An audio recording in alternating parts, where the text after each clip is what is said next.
산 위의 영광과 산 아래의 사명이라는 제목으로 하나님의 말씀을 나누도록 하겠습니다. 제가 오늘 아침에 일어났는데 원래 좀 일찍 일어나는 것보다 1시간 빨리 일어나는데 오늘은 알람이 울릴 때까지 잤어요. 밤새 얼마나 피곤했는지 아침에 일어났는데 너무 피곤한 거예요. 왜 이렇게 피곤한가 곰곰이 생각해 봤더니만 여러 가지가 겹쳤던 것 같아요. 해남을 왔다 가고 봉화를 왔다 가고 또 어제는 우리 서원이 덕분에 밤 10시까지 옥상에서 뛰었더니만 엄청 피곤한 거예요. 그래서 몸이 너무 피곤해가지고 지금 목이 너무 잠겨서 계속 안 그래도 목이 안 좋은데 말할 때마다 불편한 여러분에게 불편함을 들려줘서 너무 죄송한 것 같습니다. 주중에 어머님을 뵈러 해남을 갔습니다. 해남에 어버이날이기도 해서 이제 사모님이 쉬어서 5월 5일 날 새벽에 내려갔는데 어머님을 뭘 맛있는 걸 해드릴까 싶어서 완도가 해산물이 좋잖아요. 그래서 완도를 간 거예요. 배목령 고향을 갔는데 갈치조림을 드실까? 보고가 거기 또 맛있잖아요. 전복도 있고. 그래서 완도까지 차를 몰고 갔는데 어머님께서 사실 어머님이 잘 뭘 먹고 싶다 얘기를 안 하시거든요. 근데 그래 이거는 별로 안 좋다는 얘기예요. 그래 뭘 먹어도 그래 하는데 나중에 보니까 삼계탕을 드시기로 했던 거예요. 그래서 완도까지 가서 저희가 삼계탕을 먹었어요. 해남이 또 삼계탕 잘하는 데가 많은데 근데 완도를 갔는데 너무 좋더라고요. 구경을 하는데 이런 땅끝에 이런 데도 있구나. 몇 번을 가봤지만 새삼스레 타워에도 올라가 보고 너무너무 좋은 거예요. 그래서 밥을 먹는데 그 사장님이 이런 얘기를 하는 거예요. 우리가 누군지 모르고 어디서 오셨냐 이런 얘기 하다 서울에서 왔다니까 완도에 오시라고. 자기도 서울에 살았는데 완도에 오라고. 완도는 70살이 넘어도 먹고 살 게 있대요. 그러다 우리가 또 완도 다 가는 거 아닌지 모르겠는데 그래서 형이 완도로 오라고. 그래서 제가 그랬어요. 제가 사실은 목사입니다. 그랬더니 목사님도 오라고. 그래서 갔더니만 정말 젊은 사람이 얼마나 많은지 애기들도 많고 이렇게 나이를 먹어도 먹고 살 게 있다라는 거예요. 제가 순간 마음이 완도에서 살까?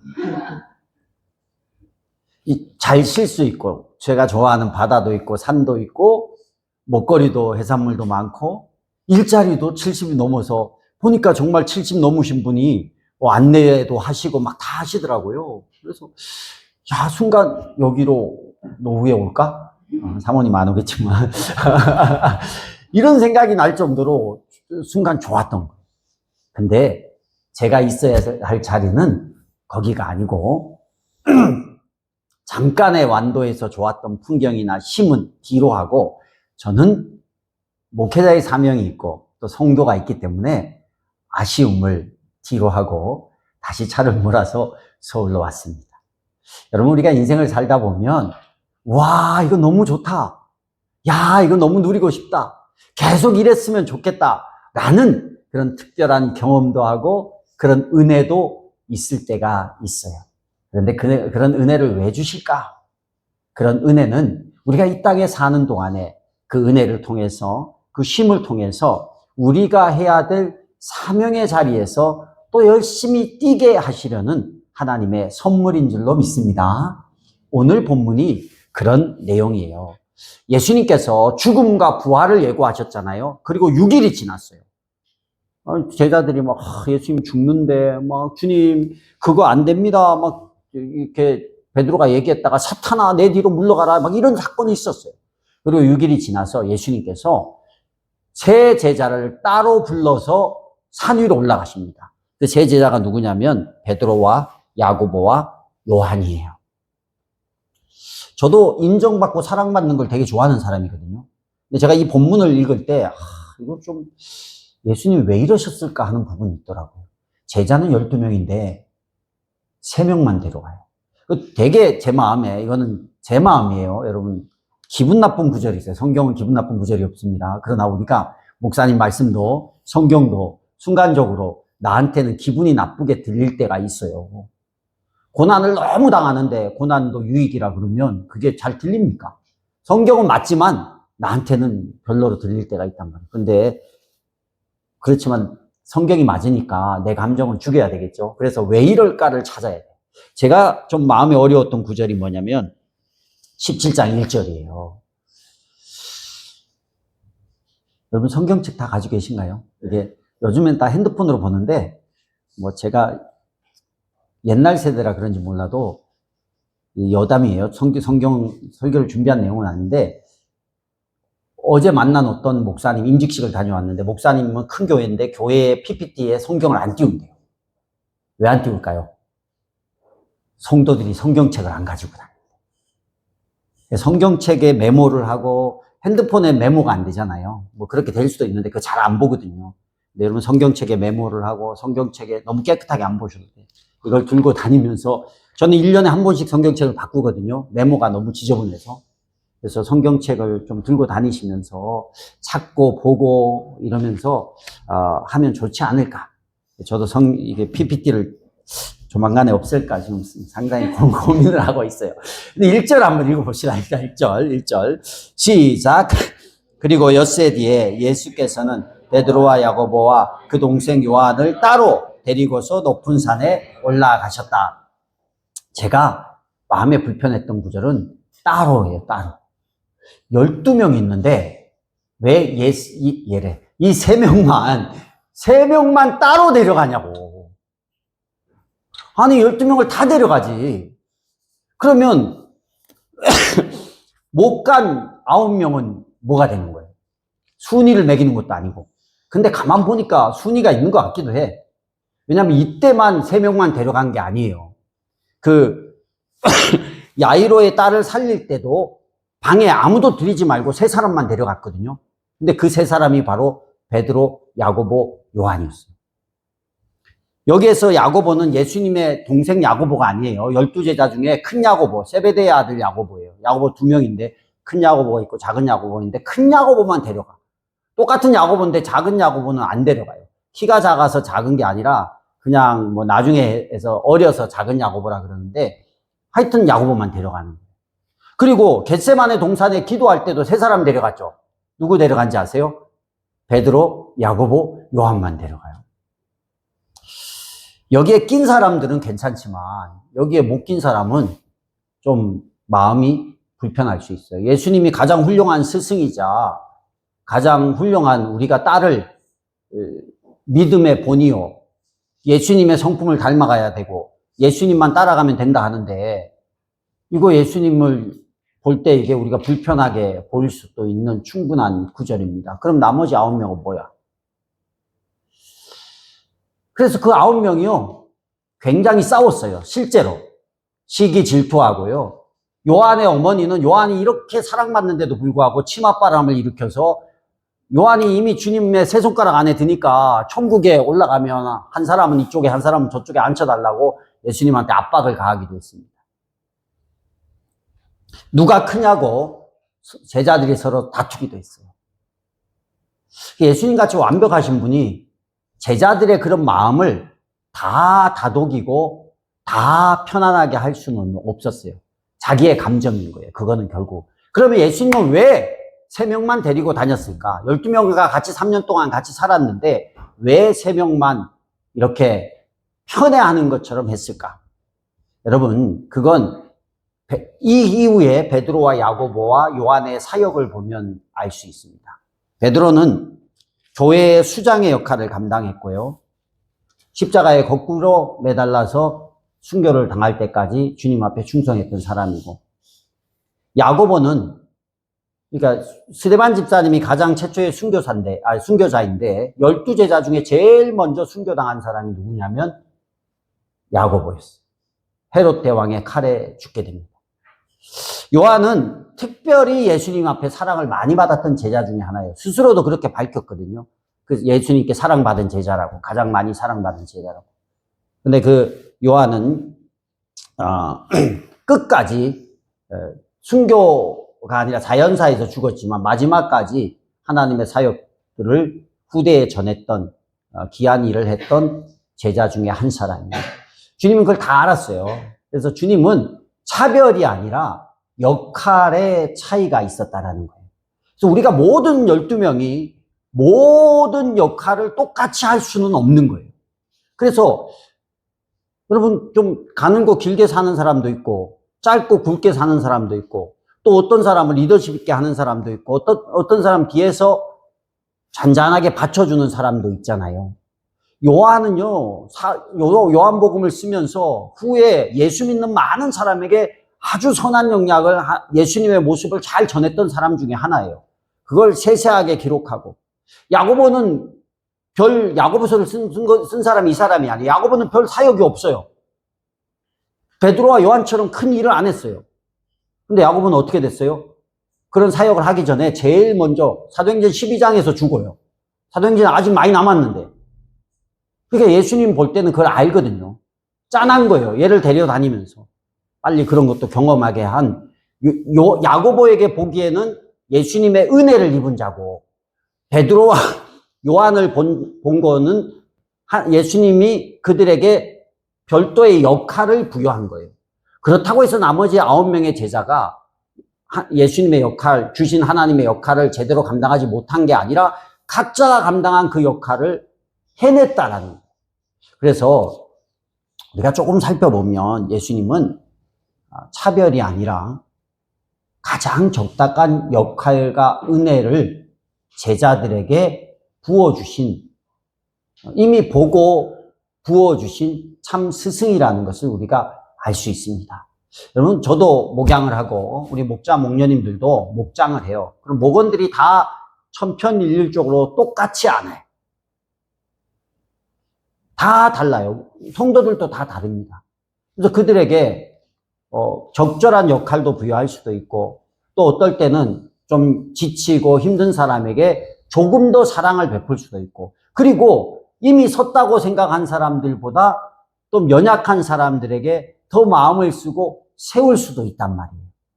그래서 그 차이지 다른 차이가 없어요. 지난주는 어버이날이 지나갔습니다. 이제 다가오는 날은 스승의 주일이에요. 예수님이 이렇게 했음에도 불구하고 제자들 중에는 예수님한테 불평을 가진 사람도 있고 시기하고 질투하고 싸운 사람도 있고 그리고 심지어 예수님을 버리고 떠난 사람도 있어요. 근데 예수님은 어떻게 보면 부모님의 역할 또 좋은 스승의 역할을 마지막까지 그가 사명이라는 것 하나 붙잡고 최선을 다해서 희생하며 섬겼습니다. 여러분 목사나 목자 목녀님이요 특별해서 그 직을 감당하는 게 아니에요. 하나님께서 사명을 주셔서 그냥 순종할 뿐입니다. 예수님처럼 완벽하지도 않아요. 더욱더 예수님조차도 제자들에게 그런 빌미를 제공했는데 목사나 사모나 목자나 목녀도 여러분들 마음에 100% 드는 때도 있고 안 들 때도 있어요. 그렇지만 그리고 완벽해서 그 직을 수행하는 게 아니에요. 하나님께서 사명으로 주셨고 내가 거기에 반응을 했고 응답을 했으니까 그 일을 하는 겁니다. 특별하거나 뭐 돈이 더 많거나 능력이 더 많거나 이런 거 아니에요. 더 희생하고 더 수고하는 사람들입니다. 주를 위해서. 그래서 저는 스승의 날 우리 요즘에 뭐 학교에도 스승이 있고 스승이 많지만 특별히 교회 안에 이 스승의 날을 앞두고 여러분 교회에서 여러분의 앞서서 예수님의 사명을 감당하고 있는 분들에 대해서 특별히 고마움과 사랑의 마음을 표현할 수 있었으면 좋을 것 같아요. 저희 아들이 요즘에 교생을 나갔는데 교권이 처참하게 무너져 있는 현실을 집에 와서 많이 얘기를 하더라고요. 어떤 선생님이 그냥 그런 얘기를 하더래요. 다른 거 생각하지 말고 직장이라고 생각하고 다녀라. 옛날에는 사명감으로 다녔잖아요. 직장으로 생각하고 다니는데 그래도 직장의 동료들이 세상의 사람들보다 그래도 같이 많이 배우고 공부한 사람들이니까 상식이 통하는 사람 뭐 이 정도로 생각을 하고 다니라는 거예요. 아이들이 졸고 있으면요 고개 들어 이 말을 못한대요. 한 교장 선생님한테 항의 전화가 왔는데 엄마가 실제요. 항의 전화, 우리 아들 얘기가 아니고 이건 다른 얘기예요. 실제로 전화가 왔는데 선생님 목소리가 커서 애가 잠을 못 잔대요. 수업 시간에 애가 빨리 자고 저녁에 학원 가서 공부를 해야 되는데 선생님 목소리가 커서 애가 잠을 못 자니까 목소리 좀 적당히 얘기하라고. 교장 선생님이 그 얘기를 듣고 담임 선생님을 불러가지고 담임 선생님이 가서 교장 선생님이 나를 이제 막아주고 제대로 얘기했나 했더니만 교장 선생님이 그렇게 좀 해달라고. 그게 지금 현실이라. 뭐 학교는 그렇다 쳐요. 워낙 뭐 인권 강조하니까. 그러나 우리는 그런 걸 떠나서 성경의 가치관을 가지고 살아야 되잖아요.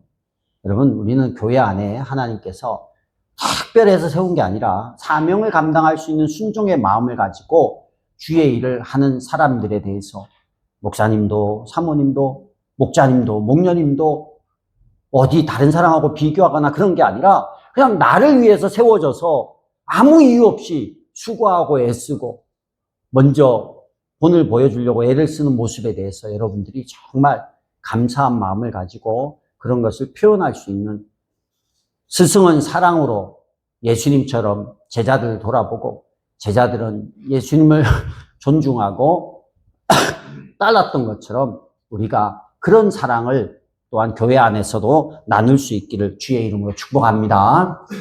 예수님이 이 제자들 데려가서 보여준 게 있는데 그게 뭐냐면 예수님의 본래의 신성을 보여주고 있습니다. 2절에 보니까 그 얼굴이 해와 같이 빛나고 옷은 빛과 같이 희게 되었다. 그러면서 두 사람이 더 나타나는데 누구냐면 모세와 엘리야가 예수님 곁에 나타나는 거예요. 실제로 나타났어요.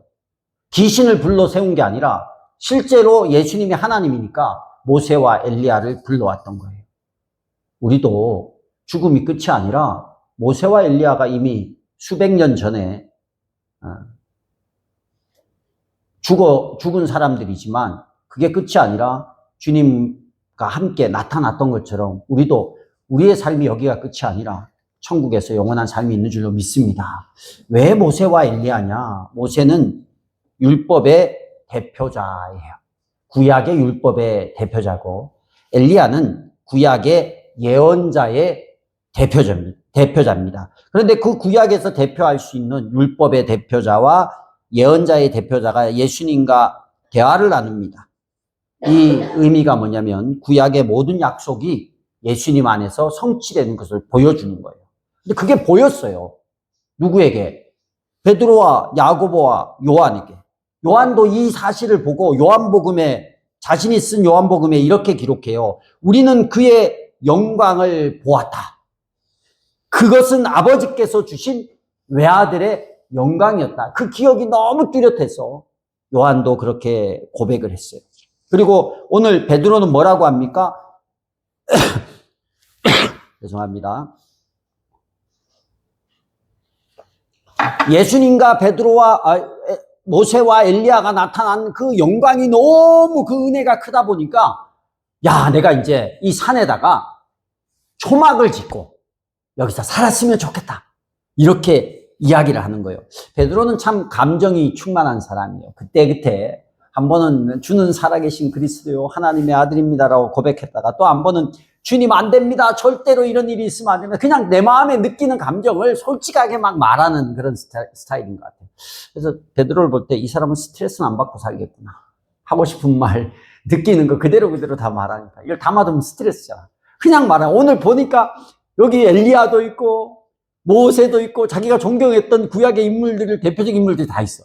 그리고 우리 따라다니는 스승인 줄 알았는데 이 스승의 모습이 확 변하더니만 정말 하나님 같이 보이는 거야. 그 평안함, 그 감동이 얼마나 크겠어요. 나 여기서 살았으면 좋겠다. 나 여기 집 짓고 살게요. 그렇게 이야기를 하는 거예요. 그런데 그것뿐만 아니라 거기서 또 무슨 소리가 들려요? 갑자기 모세와 엘리야가 딱 사라지더니만 하늘에서요 구름이 막 덮이는 거예요. 구름이 빛나는데 구름이 먹구름인데 구름이 막 빛나는 구름이 오는 거야.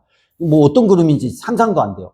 빛나는 구름이 자기의 주변에 딱 덮이더니만 하늘에서 소리가 나는데 이는 내 사랑하는 아들이다. 나는 그를 좋아한다. 하나님의 목소리가 막 들리는 거예요. 이런 경험을 우리가 해볼 수가 있나요? 여기가 얼마나 좋은지 몰라요.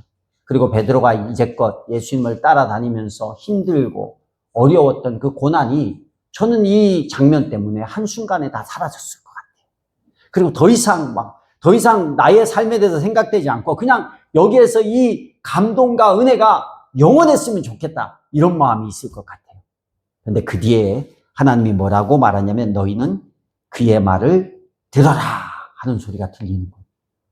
그의 말을 들어. 이제 지금 내가 보는 거, 내가 느끼는 거 이게 아니라 예수님의 말씀을 들어라 하는 거예요. 그러자 이 세 사람이 깜짝 놀라서 그 자리에서 엎드립니다. 두려워서 떨기 시작해요. 그때부터. 금방 이 감정이요. 금방 좋은 거, 영광된 거 다 보다가 그의 말을 들으라는 이 한마디에 이들은 다 무릎을 꿇는 거예요. 영광을 왜 주셨을까? 베드로와 야고보와 요한에게 그 산에서 누릴 수 있는 이 어마어마한 영광을 왜 주셨을까?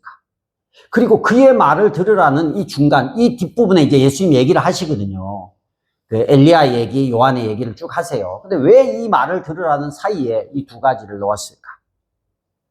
사람들은요, 좋은 게 있으면 거기에서 머무르고 싶어요. 그것을 계속 누리고 싶은 욕심이 있어요. 그게 사람의 감정입니다. 그런데 하나님은요, 우리에게 은혜를 주시고, 우리에게 어떤 특별한 은혜의 경험들, 능력을 경험하고 기적을 경험한 게 하시는 것은 그 경험 안에 머물러서 그것을 계속 쫓아가라고 주시는 게 아니에요. 그 경험을 통해서 뭘 하라고? 산 위에서 머무는 게 아니라 산 아래를 다시 돌아가서 그 아래에서 내가 해야 될 사명을 감당하라는 거예요. 예수님의 말을 들어라 할 때 예수님께서 그 말을 듣고 엎드린 제자들을 불러서 두려워하지 마. 이 말씀에 두려워하지 마. 내가 얘기해 줄게 하고 산을 내려오면서 한 얘기가 있습니다.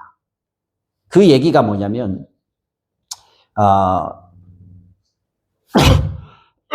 고난의 길을 통해서 영광의 길로 나아갈 예수님에 관한 얘기를 쭉 하십니다. 너희가 오늘 본 거 아무에게도 말하지 말아라. 그리고 제자들에게 물었어요. 율법학자가 들은 제자들이 예수님께 물었어요. 율법학자들은 메시아, 제자들은 이미 이 광경을 보면서 예수님이 메시아인 줄 알았어요. 근데 율법학자들, 구약의 성경들을 보면 예수님이 오기 전에 엘리야가 먼저 온다 했는데 엘리야를 우리가 보지 못했는데 당신이 어떻게 메시아의 길을 가냐? 이 질문이에요. 그러자 예수님이 이미 와서 엘리야가 고난을 받았다. 그 고난을 받은 사람이 이미 왔는데 사람들이 막 그를 함부로 대했다라는 거예요. 근데 그 사람이 누구래요? 13절에 보면 그때 비로소 제자들이 그 사람이 구약에 예언한 그 엘리야가 세례 요한이었구나 이렇게 깨달아요. 그런데 12절 뒷부분에 예수님이 뭐라고 얘기를 하냐면 인자도 이와 같이 고난을 겪을 것이다. 이 얘기를 해요. 이게 핵심입니다. 예수님이 이렇게 영광된 사람이야. 하나님이야. 예수님 자체가 영광 가운데 거할 수 있는 분이야. 그런데 예수님은 하나님의 말씀을 순종해서 사는 거예요. 그래서 제자들에게도 예수님의 말을 들으래요. 근데 그 순종이 뭐냐? 그 영광된 분이 이 땅에서 인자도 그와 같이 뭘 당해요? 고난을 당할 것이다. 그 고난이 뭡니까? 십자가라는 거예요. 십자가의 해석은 뭐냐? 희생이에요, 희생. 사명을 위한 희생이에요. 하나님이 내게 주신 일을 위한 희생이 십자가라는 거예요. 그걸 예수님이 진다라는 거예요.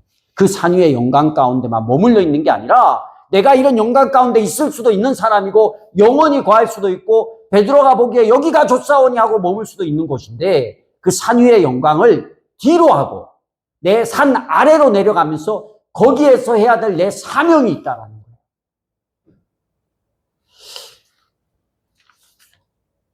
베트남 여행을 목사님들하고 다녀왔습니다. 다녀왔을 때 어떤 목사님이 정말 울컥울컥 하시면서 우리가 한 6시간, 5시간, 4시간? 잘 모르겠는데 어쨌든 기억이 안 나요. 얼마 안 됐는데. 4시간 된 것 같아.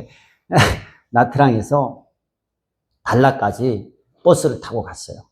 근데 그 목사님이 너무 좋아서 이렇게 눈물이 나는 걸 겨우겨우 참으면서 그 4시간을 달려갔다라는 고백을 하더라고요.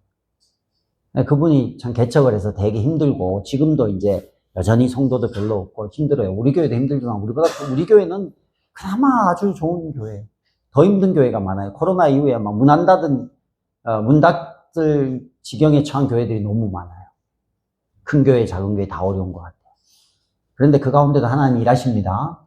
근데 이분이 목회를 어떻게 더 해야 되나. 나이도 적지 않고, 나이도 51살인가 되는데, 이제 뭐 젊을 땐 젊음의 힘으로 하지만 지금도 젊지만 그래도. 근데 그 길을 가면서 하나님이 내게 주신 은혜에 대해서 울컥울컥한 거예요.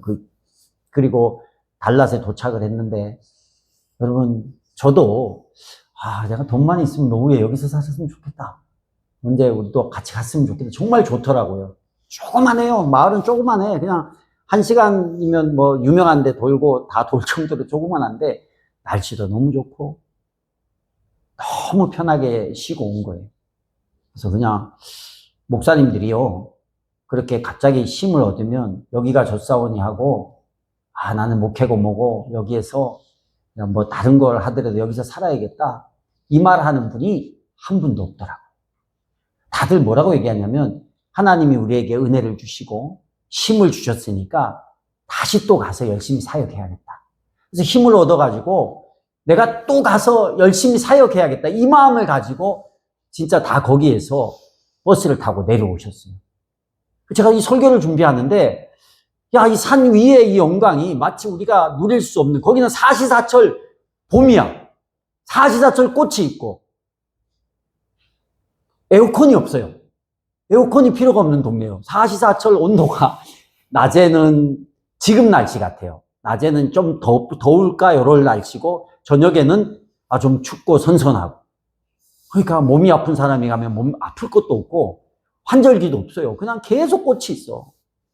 그러니까 얼마나 좋아요. 근데 그 좋은 데서 물가도 싸잖아. 물가도 싸.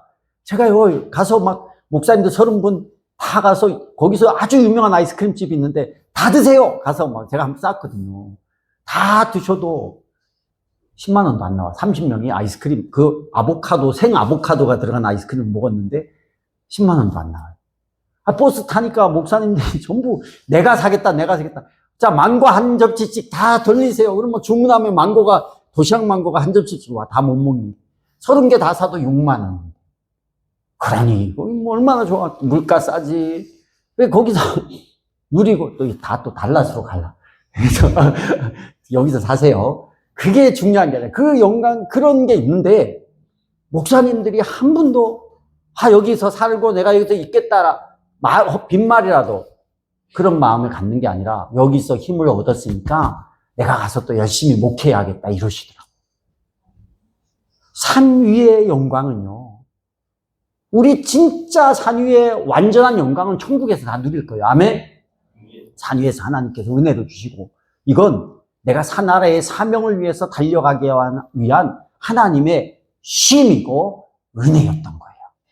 베드로와 야고보와 요한에게 왜 그걸 보여줬겠어요? 왜 엘리야를 보여주고, 왜 모세를 보여주고, 왜 예수님이 정말 하나님이라는 것을 변화되는 모습을 보여주시고 하나님의 음성을 듣게 했을까요? 진짜 너희가 하나님의 자녀들이고 진짜 천국이 존재하고 진짜 하나님이 존재하니까 이 경험을, 이 느낌을 가지고 잊지 말고 포기하지 말고 뭐 하라고요? 주를 위해서 또박또박 하나님의 맡겨진 사명을 위해서 걸어가라고 세 사람을 불러서 그 일을 경험하게 하신 거예요. 그래서 내려와서 예수님이 인자도 이와 같이 고난을 겪을 것이다.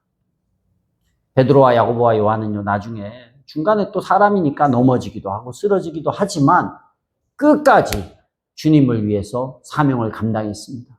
베드로가 어떻게 감당했어요? 불타는 로마, 네로의 핍박으로 로마가 불탈 때 다 피신하라고 해서 도망 나가다가 베드로가 버린 그 로마의 시내를 향해서 달려가는 예수님의 환상을 보고 커바리스 도미네, 주여 어디로 가시나이까 고백하시면서 다시 불타는 로마로 달려 들어갔어요. 그래서 거기에서 잡혀서 복음 전하다가 십자가형을 처하는데, 내가 예수님이 고난 나가신 그 십자가, 나는 예수님보다 훨씬 못한 사람이니까 나는 그렇게 똑같이 고난 당할 수 없습니다. 나는 십자가에 거꾸로 못 박혀서 죽겠습니다. 거꾸로 못 박아 달라고 했어요. 그래서 베드로는 거꾸로 못 박혀서 십자가에서 순교했어요.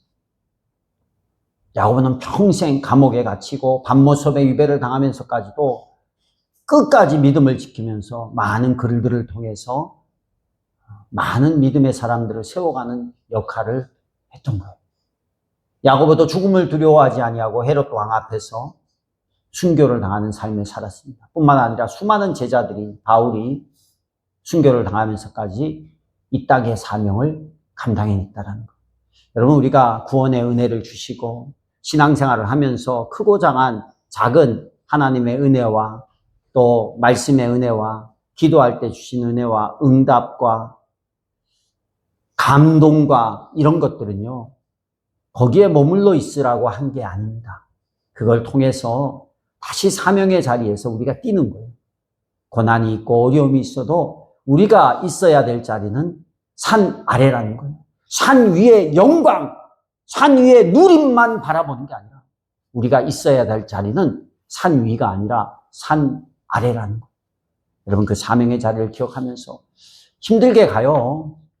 저도 옛날 생각날 때가 많이 있거든요. 내가 목사를 안 했으면 뭘 했을까? 좀 영광된 삶을 살았을 것 같아요. 세상이 볼 때. 제가 개발했던 항공기 부품들이 지금 KF-21이 얼마나 잘 팔리는지 몰라요. 그거 처음 시작을 제가 연구실에 있을 때 했거든요. 그럼 제가 지금쯤이면 굉장한 사람이 되지 않았을까? 가끔 그런 생각을 해요. 그런 영광들. 근데 그런 거 우리가 다 내려놓고 목자 목녀님들도 내가 누리고 내가 할 게 많이 있지만 시간과 물질과 마음을 희생하는 거잖아요. 안 해도 될 것들을 우리가 감당하고 있습니다. 그래서 서두에 스승의 날이라도 여러분 목자 목녀님들 좀 챙기시길 바랍니다. 네. 아멘. 목자 목녀님들이 아멘 하지 말고 아는 사람이 아멘. 산 아래에 하나님이 주신 사명이니까 우리가 그 길 가는 거예요. 목사도 사모도 목자도 목녀님도 그 길을 가는 겁니다.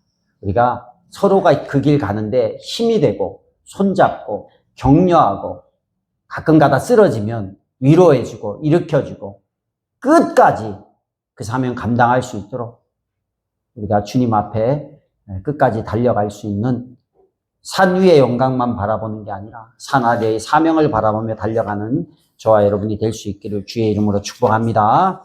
하나님을 기쁘시게 이웃을 행복하게 영혼 구원하여 제자 삼는 교회 예수 가족 교회